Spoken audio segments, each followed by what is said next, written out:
Assalamu alaikum and welcome to the free legal advice show on British Muslim TV. I'm your host Ilyas Bulbulia and I'll be with you for the next hour. As our regular viewers are aware, the free legal advice show provides you, our viewers, the opportunity to call in and ask us any questions that you have on any aspect of English law. On this show, I am able to cover a vast, diverse range of matters. Matters ranging from immigration law matters, family law matters, criminal law matters. So whatever your legal questions are, please get in touch with us on the numbers that appear at the bottom of the screen. Two ways of getting in touch. There is a landline number that you can call on to speak to me live on air. Secondly, there's a mobile number there and you can send us a WhatsApp message on that number and I will receive your message here directly in the studio and I will be able to address your question live on air.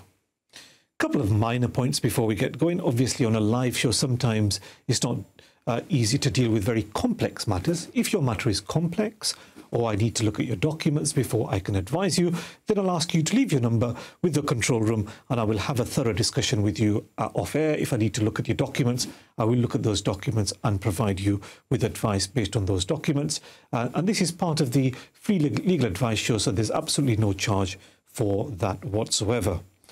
If having received advice from us, if you're not sure about the legal position, then I would advise you to seek independent legal advice from a specialist in the area of law which your query relates to. So as always, the landline number if you want to speak to me live on air, and the mobile number if you want to send a message through to me. As always, just before we've come on today, we've had a number of messages coming through already on our WhatsApp number, which is fantastic. So please do keep on sending your messages in. I will read out your message and I will give you advice on relation to in relation to your query. So landline number to speak to me live on air and the mobile number to send me a WhatsApp message. Okay, first question that's come in is an immigration law question, an interesting question, a slightly complex question as well. Let me read the question out and let's then address the question. Let's look at what the most practical way of dealing with this is. So our viewer says, Assalamu alaikum, hope that you're doing well. Alaikum salam. Sir, I've got one query. Would you please answer my question? It would be a great help for me. Can I apply for FLRFP from Pakistan on the basis of a British child? I am a single mother of a British child who is living with me in Pakistan. So the question is, there's a reference to a specific form, but I'll address that and then I'll address the wider question here. So the question that's been posed by our viewer, the lady who's texted in, is can I apply on form FLRFP from Pakistan on the basis that I have a British child and the British child is living with mum in Pakistan? Interesting question. In one sense, the answer to that is fairly straightforward, but I think there's a wider issue here. In terms of the form that you've mentioned, form FLRFP, that is a specific form for somebody who wants to make an in-country application. So somebody who is in the United Kingdom already, who wants to extend their visa on the basis of their child who is British, and they may be living with the child or they may have contact with the child, they would typically complete form FLRFP. But the point here is this, that is a form for somebody who is applying from within the United Kingdom. Form FLRFP is not for somebody who is applying from abroad. An application from abroad would be made using the online application that you have, and when you make the application there will be certain questions that you will be required to answer, but that's the application that you make. It's an online application for entry clearance. It's an application from outside the UK.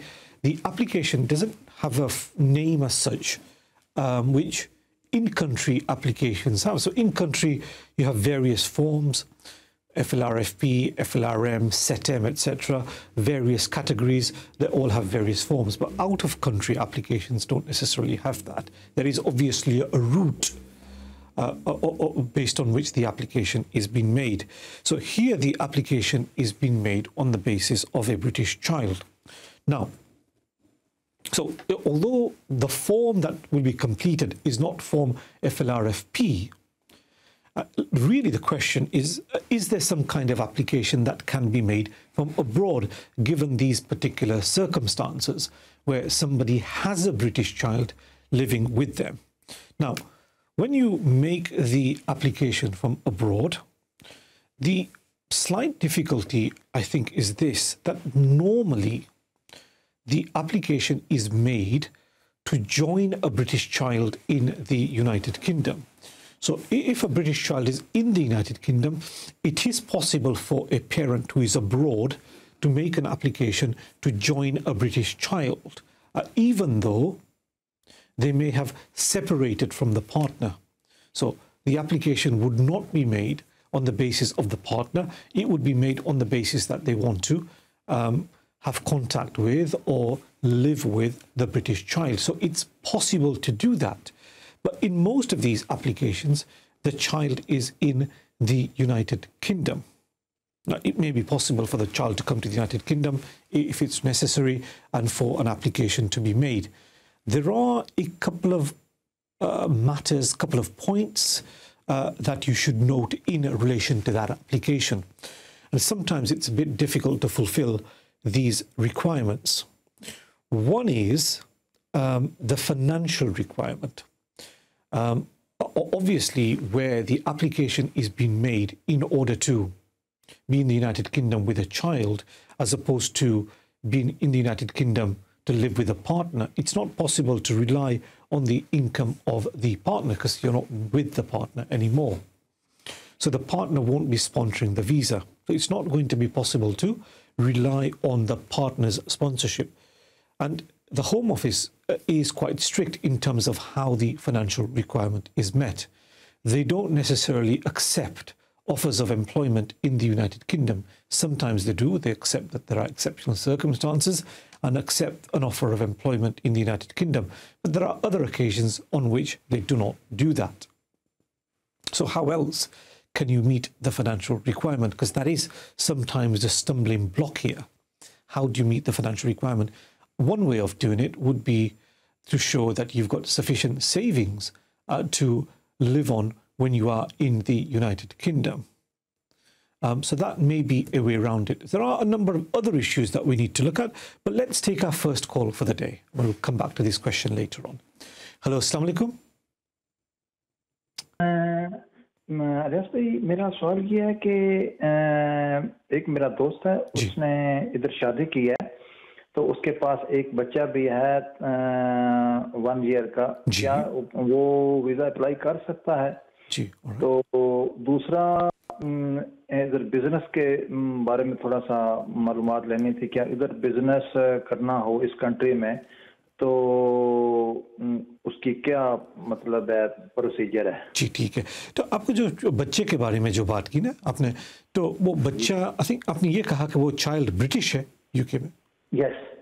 और वो बच्चे के साथ रह रहा है या उसके साथ? बच्चे के साथ रह रहा है, उस वालिद के पास वीजा नहीं है, वो अप्लाई करना चाहता है। अप्लाई करना चाहता है। जज़ाकल्लाह है भाई आपका कॉल के लिए। मैं अभी ये क्वेश्चन का आंसर देता हूँ। जज़ाकल्लाह। Thank you very much. Thank you. So the caller who's called in has asked two specific questions. One in relation to a child who is in the United Kingdom who is British, and the question is whether the parent of the child who is an overstayer, whether the parent of the child can apply for leave to remain based on the British child.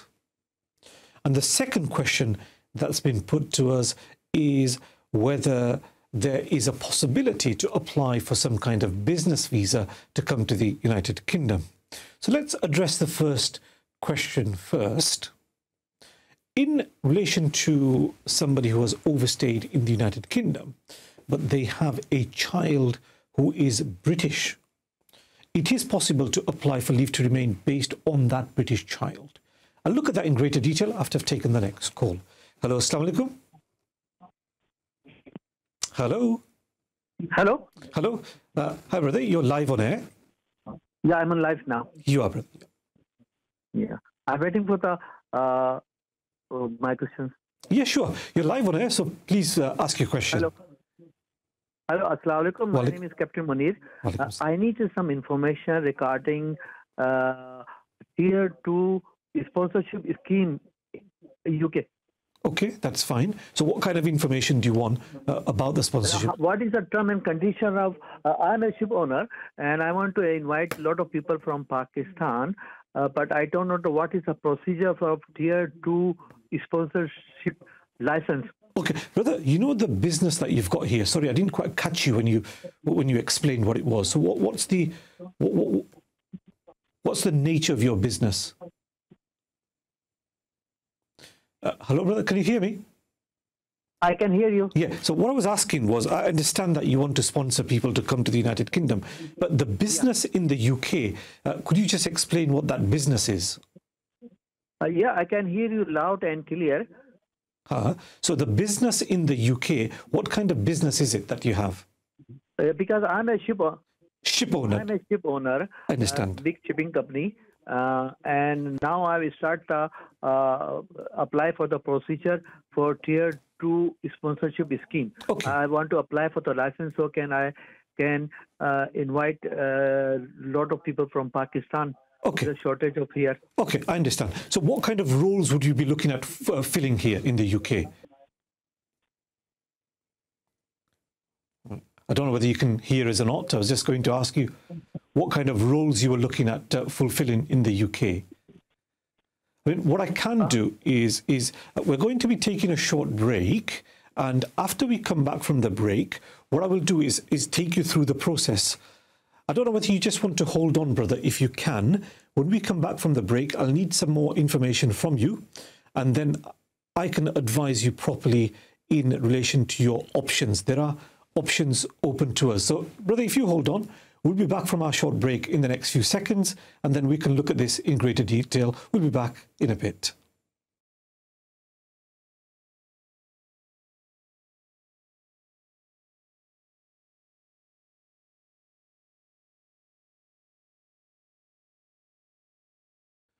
Assalamu alaikum and welcome back to the Free Legal Advice Show on British Muslim TV. I'm your host, Ilyas Bulbulia. Just before the break, we had a caller who called in wanting some information, brother from Cardiff, who wanted some information about the sponsorship scheme, and he was looking at sponsoring workers from Pakistan to come to the United Kingdom in order to work. I managed to get some brief information from the brother just before we took the break, and what I gathered was that brother from Cardiff had a shipping company in the United Kingdom, and it's for that business he was looking at sponsoring workers to come to the United Kingdom. Now, I think I have enough information to address that particular question, but if you do want to call back in, I am sorry we took your call just before the break and I wasn't able to take much more information from you. But if, as I give the answer, if you want to call in and have a discussion about the question that you've posed, please feel free to do so. Now, in terms of the sponsorship scheme, there has been a fundamental change that's been made to the sponsorship scheme as far as employing migrant workers is concerned. The Tier 2 scheme has been replaced by the skilled worker scheme, which is significantly different from the old scheme. Now, if you are an employer in the United Kingdom, a reasonable sized employer, maybe you've got a few employees and a reasonable business, and you're looking to employ people from abroad, it is now possible to do that. There are a number of steps which you need to take in order to sponsor somebody from abroad. And there are quite a few stages that you will need to go through. But if I try and keep matters simple, let's look at the first step that you would need to go through as a business. First of all, you would need to register the business with the Home Office. So you might have heard about obtaining a sponsor license. And that's basically done by applying to the Home Office for registration, and you're granted a license. So that's normally the first step. in order to register your business with the Home Office, what you're demonstrating is that you're a genuine business. You're demonstrating that you will be able to comply with certain human resources requirements. And you are demonstrating that the job that you have in the United Kingdom, which you wish to fill, is a job at a particular skill level. So the first step is that you would register your business with the Home Office. Taking the example of the brother who called in from Cardiff, it's a shipping company. We weren't unfortunately able to get more information about the number of employees there, etc. But let's take, for example, there is a role that they want to fill, and it's at the right level. Now, the role may well be that it could be office staff that you're trying to employ. So it could be an office manager, it could be a salesperson, it could be a business development manager, it could be a marketing assistant. There are various roles which qualify for sponsorship under the new sponsorship license. So what you would be looking at is identifying, first of all, that the job that you're looking at filling, is that at the right level? So that's one of the first things we'd need to determine. I know you've said you're looking at employing a number of migrants from Pakistan. Potentially that's okay, but we do need to look at what kind of job you're trying to fill. If it's a very basic job, if it's a very, very basic job, which isn't skilled enough, then you wouldn't be able to employ somebody from abroad.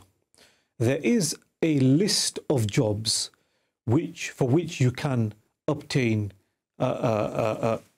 sponsorship and apply for a visa for somebody from abroad.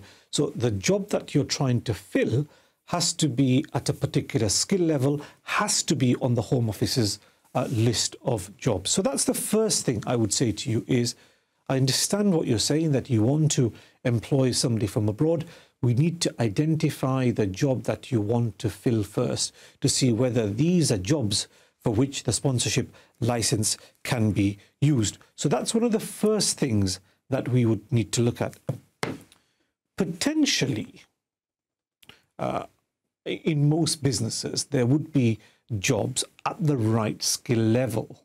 And assuming that this business that the brother called in about, the shipping company, will have a number of jobs which need to be filled, and they're at the right skill level, what do you then do? Well, you make an application to the Home Office to obtain a sponsor license. It's a reasonably simple process.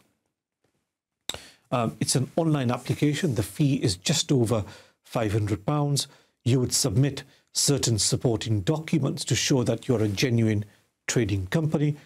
If I give you an example of the kind of documents you submit, your bank statement, VAT certificate, lease for the premises that you occupy, maybe HMRC letter with the PAYE and account reference number. There's a list of sort of documents which the Home Office will accept when they are assessing whether you're a genuine business or not. So you apply online. The fee is about £500. You will submit certain documents to demonstrate that you're a genuine business. And I come back to what I've said before. You would explain the kind of job that you're trying to fill in the United Kingdom. That job has to be at the right skill level. Once the Home Office receives your application, the Home Office may approve it straight away based on your paperwork, or they might ask you some more questions, or in certain circumstances, they may decide to visit your premises and carry out an inspection and have an interview with you. So it just depends on the Home Office when they receive your application as to what kind of steps they take, from approving the application straight away, just based on the paperwork, asking you further questions, or as a last resort, they may come to your premises, have an interview with you. So it just depends on what the Home Office wants to do. If your application is approved, then you've managed to get through the first stage. you then have a sponsor license, and you are able to use that license potentially to employ migrants from abroad. And as I said before, you have to make sure that the job that you're trying to fill is at a particular skill level. Let's take an example. Let's say you want to employ a business development manager, somebody who's got some experience, let's say in marketing, etc. Somebody who will take your business forward, somebody who will market your business, get more work in, etc. Typically, that kind of role is accepted as being at the right skill level. So once you have your license, you would then say to the Home Office, look, can we have a certificate of sponsorship? We have a license, we have this particular person in mind, can we have a certificate of sponsorship so that we may assign it to this employee, employ this employee in the United Kingdom? At that stage, this is now more specific to the employee. You will be asked to provide details of the employee. You will be asked to provide quite specific information about the job you want to fulfill, and also the salary for that particular post as well. So you moved on from obtaining your sponsor license to the second stage, which is applying for a certificate of sponsorship, telling the Home Office, this is the person that we want to employ. Can we have a certificate of sponsorship, which we can use to sponsor the person from abroad? When you make that application for a certificate of sponsorship, again, the Home Office will assess it. They can, at that stage, come back to you and raise additional queries. They may want to ask about the job, what it entails. They may want to ask you about the salary, any allowances, etc. So at all these different stages, when you take the next step, the Home Office can always come back to you and ask you details about that particular application.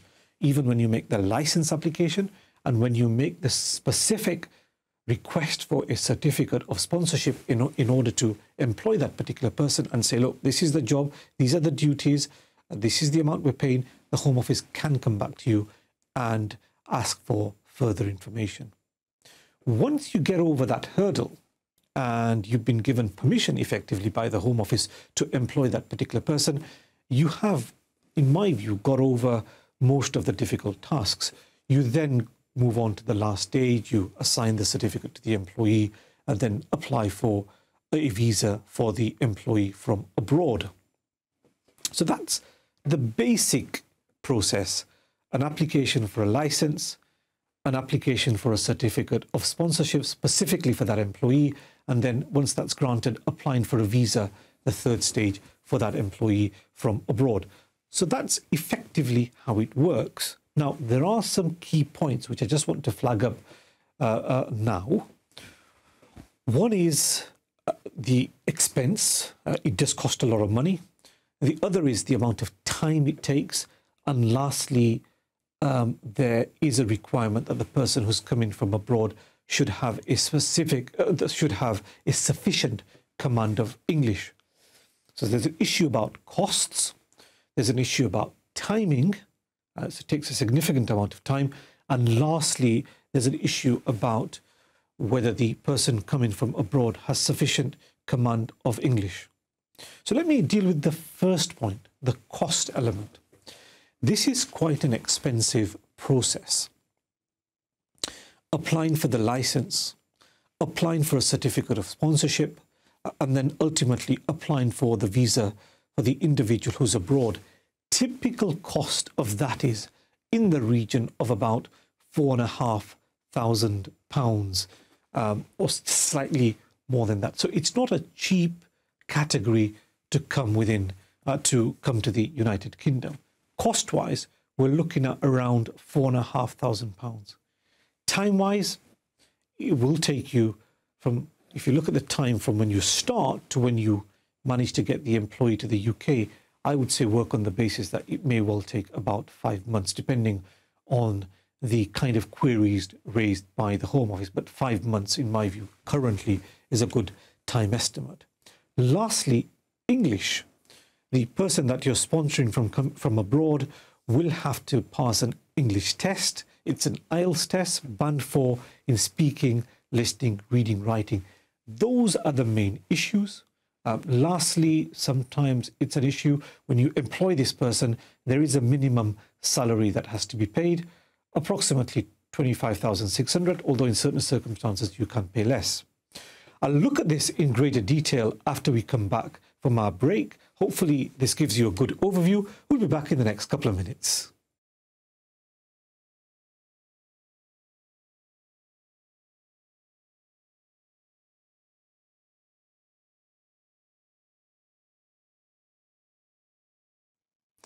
Assalamu alaikum and welcome back to the Free Legal Advice Show on British Muslim TV. I'm your host, Ilyas Bulbulia.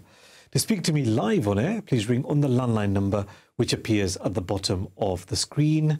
And to send us a WhatsApp message with your questions, you can do that on the mobile number which also appears at the bottom of the screen. So landline number for the any live questions that you wish to ask. And the mobile number for WhatsApp messages. As always, we've had numerous questions coming in on the mobile number, which is fantastic. But you can, as always, give us a ring and speak to us live on air as well. Let's look at the next question that's come in on WhatsApp. The question reads as follows. Assalamu alaikum. Wa alaikum salam. I want to ask regarding a spouse visa. I will be getting married in the next few months. I work for Santander. My salary is 19,760. This does not include bonuses and overtime. Will this be good enough, and how much will the fees be in total? Okay, interesting question. So it's a question about spouse visas. And our viewer says, I will be getting married in the next few months. I work for Santander and salary is 19,760. Does not include bonuses and overtime. Will this be good enough, and how much are the fees? Right. On the face of it, where you are only sponsoring your partner to come to the United Kingdom, which is the vast majority of applications, there's no non-British child here. It's just the partner that you are sponsoring to come to the United Kingdom, your husband or wife. The income requirement is that you need to be earning £18,600 per annum.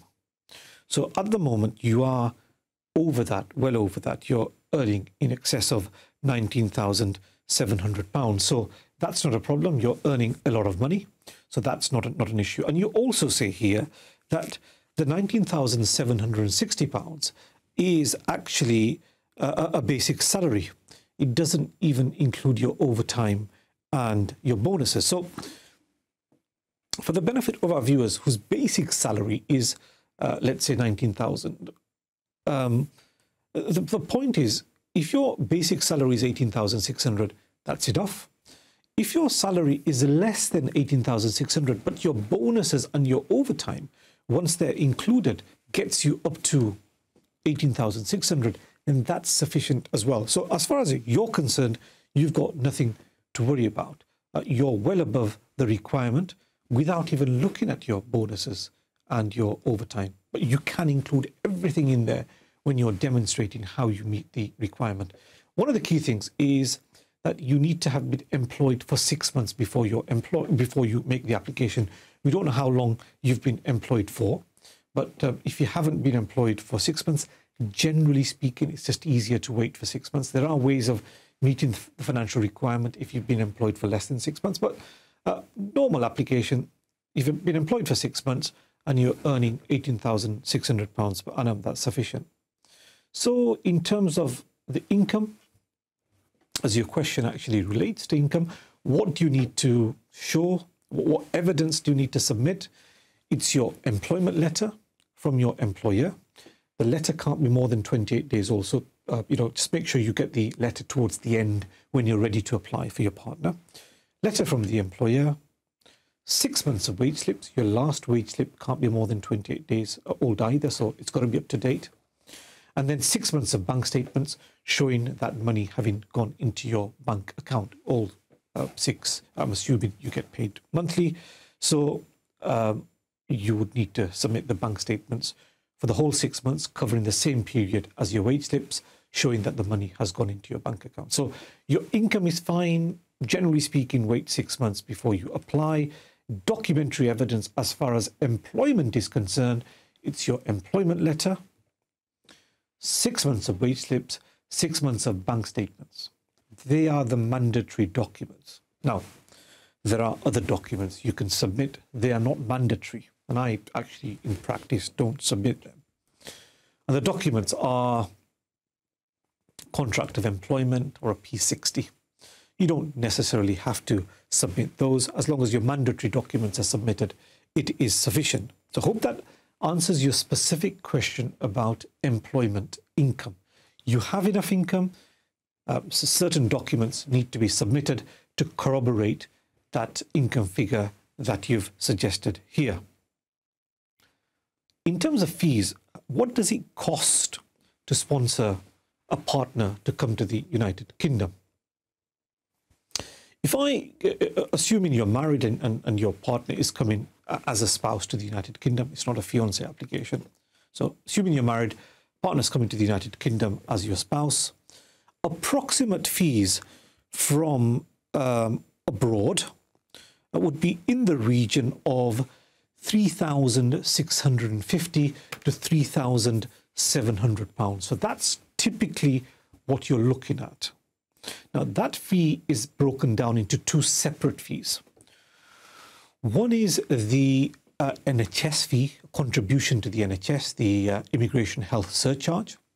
That is in the region of about £2,000, just under £2,000.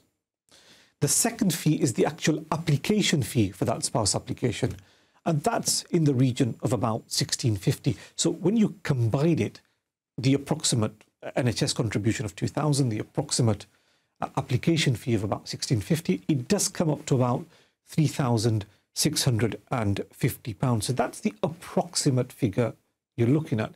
The reason I keep on saying approximate is that when you make the application, the fee is taken out of your bank account in the local currency from where the application is being made. So if I give you an example, if the application is being made in Pakistan, or the spouse is in Pakistan, the fees would be taken in Pakistani rupees from your bank account. So the bank would convert it into pounds and send the required amount over. There might be a charge for international payments, etc. So that's why it differs from country to country. But approximately, you're looking at around £3,650 to £3,700 for a typical application for a spouse visa. Lawyers' fees, it depends really. I think the fees tend to vary from in the region of £600-700 to £1,000, £1,200. So it depends on sometimes where you're based and what the lawyer charges. So there's a whole different set of fees payable there. And that I mean, by all means, if you find an experienced lawyer in your area, speak to a couple of lawyers, get an idea, get a feel for what the going rate is so you feel comfortable with what's being charged, and also make sure what's been included, what does the lawyer do, what are you required to do. And so by all means, speak to an experienced lawyer in immigration law, get an idea about fees, and also try and find out what's included, what's not included, so you're not taken by surprise when you instruct a lawyer to deal with your matter. So hope that in terms of finances gives you a good overview and gives you an idea about typical lawyer fees as well. Just a very minor point before I move on to the next question that's come in on WhatsApp. The way I've answered the previous question is on the basis that somebody wants to come to the United Kingdom as a spouse. So they've got married and they want to come to the United Kingdom as a spouse. There are obviously some circumstances where the parties have met, they are engaged, but the partner won't be coming to the United Kingdom as a spouse, will be coming over as a fiancé. And the intention is that the marriage will take place here in the United Kingdom. And after the marriage has taken place in the United Kingdom, a further application will be made here in the United Kingdom to extend the spouse's visa. the costs for that are slightly different. The way to look at this is the initial application where the parties aren't married and the intention is that the marriage will take place here. The initial application only results in a 6-month visa being granted. So at that stage, an application fee is paid. So the fee I mentioned of approximately $16.50 is paid at that stage. However, at that stage, the NHS contribution of £2,000 is not paid. So because it's only a short-term visa, a 6-month visa, so you're only paying the application fee. Once the visa is granted, this person comes to the United Kingdom, the marriage is registered, and because it's only a 6-month visa, after the marriage, another application has to be made in the United Kingdom for a proper spouse-partner visa. And that's where, at that stage, the additional expense is incurred. So at that stage, the NHS fee is paid. And at that stage, unfortunately, there's another application fee that's paid. So the total fee for the extension, once he or she's here, the marriage has taken place, the extension fee is in the region of £2,700. So there's 2 sets of fees which are payable if you've only got engaged and the marriage will be taking place in the United Kingdom and a further application for an extension is made. So my advice normally is that it's easier if the parties are married abroad and they are then coming to the United Kingdom based on marriage. You pay once, you get your 2.5-year or 2-year and 9-month visa straight away. That's easier. But there are obviously circumstances when that doesn't work. When somebody is going to come here and get married here, that's fine.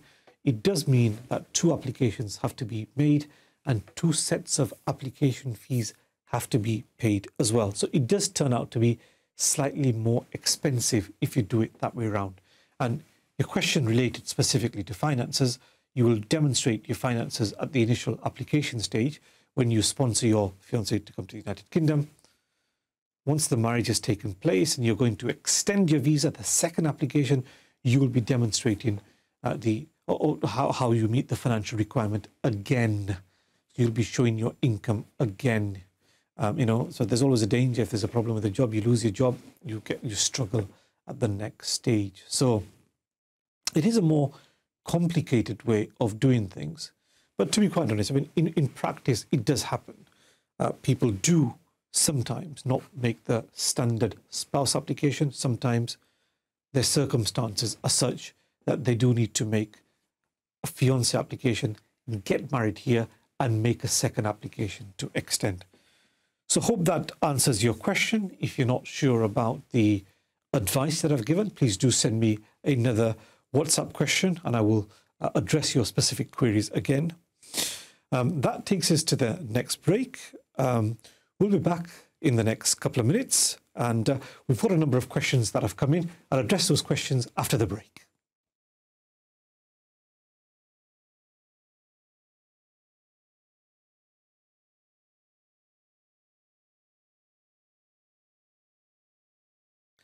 Assalamu alaikum and welcome back to the Free Legal Advice Show on British Muslim TV. I'm your host, Ilyas Bulbulia. To speak to me live on air, please ring on the landline number which appears at the bottom of the screen. Alternatively, you can send us a WhatsApp message on the mobile number, and we've had numerous questions coming in on WhatsApp. So let's look at the next question that's come in. Just having a quick look at it whilst we were taking our break. The question relates to a visitor visa to the United Kingdom. So let me read the question out and then let's look at the question in a bit more detail. Question is this: my son-in-law and his brother, both British citizens, have their aging parents living in Pakistan in their own house. They both keep falling ill and they both have reached the age of 80. What steps should be taken so that they can come and live in the United Kingdom and be looked after by their sons? And that's a question by Brother Abdul Majid from Cambridge. Interesting question. and an important question as well. So two children, two sons here in the United Kingdom, aging parents in Pakistan who own their own house, and they are ill and their age is 80 years old. Can they come and live in the United Kingdom? In practice, it is a very common scenario, common question that's asked of immigration lawyers. Many children have settled in the United Kingdom, sons, daughters, etc. And it may be that only their parents or only one of the parents, mum or dad, surviving mum or dad, are now in their home country. And the practical problem that arises as parents get older is about who is going to care for them. And here our brother Abdul Majid, is talking about parents who are at the age of 80. So the problem is a practical problem as to somebody needs to care for them, and that's absolutely normal, natural for the children to want to care for them. Now, the difficulty, and this is a huge difficulty, is that in reality, it isn't possible to sponsor parents to come to the United Kingdom to live on a permanent basis. There used to be a category up until the summer of 2012 where it was quite easy to sponsor parents to come to the United Kingdom to settle. All you had to show up until 2012 was parents were aged 65 or over and were financially dependent on the child in the United Kingdom, son or daughter. That rule was abolished by the Conservative government around June 2012, and that has caused great difficulties. What's now left isn't really worth applying under. What was done in 2012 is when the dependent parent category was abolished, another category was introduced in its place, and it's known as the adult dependent relative category. And that is an extremely difficult category to qualify under. I would go as far as to say it's virtually impossible to qualify for a visa under that scheme. The biggest problem with the adult dependent relative category, in my experience, is that you have to demonstrate that effectively that there are no care facilities in the country where your parents live. So the parents are from Pakistan. You would effectively be trying to demonstrate that there are no care facilities. Now, most countries, and certainly Pakistan, if you look at the cities, Islamabad, Karachi, etc., they have care facilities. They've got nursing homes, they've got nursing staff available, they've got care homes, etc. And the adult dependent relative category, the fundamental problem with that category is that if there are care facilities available in one's home country, then generally the adult dependent relative application is refused. So there are various different requirements that need to be fulfilled, but this is the main stumbling block. That, you know, the person that you're sponsoring is related to you. Here, it would be the parents. That they need, there's a requirement for personal care. At the age of 80, I suspect we could satisfy that requirement, that they need personal care. So they need help with clothing, they need help with going maybe for a shower, they need help with eating, etc. Or they're not mobile, so they need help moving around. So we'd be able to demonstrate that they are your parents and they need help with personal care. You'd be able to demonstrate that in the United Kingdom they can be maintained and accommodated without recourse to public funds. You'd be able to show your income here, etc. So a lot of those requirements can be fulfilled quite easily. The problem is the requirement which I alluded to before, which is that it is not possible for them to be looked after in their home country. And that requires an analysis of two things. First of all, whether there are family members in the home country who can look after them. Brothers, sisters, nephews, nieces, etc., uncles, aunts, etc. let's say you're able to demonstrate that there is no family member who is able to look after them. Unfortunately, that isn't the end of it.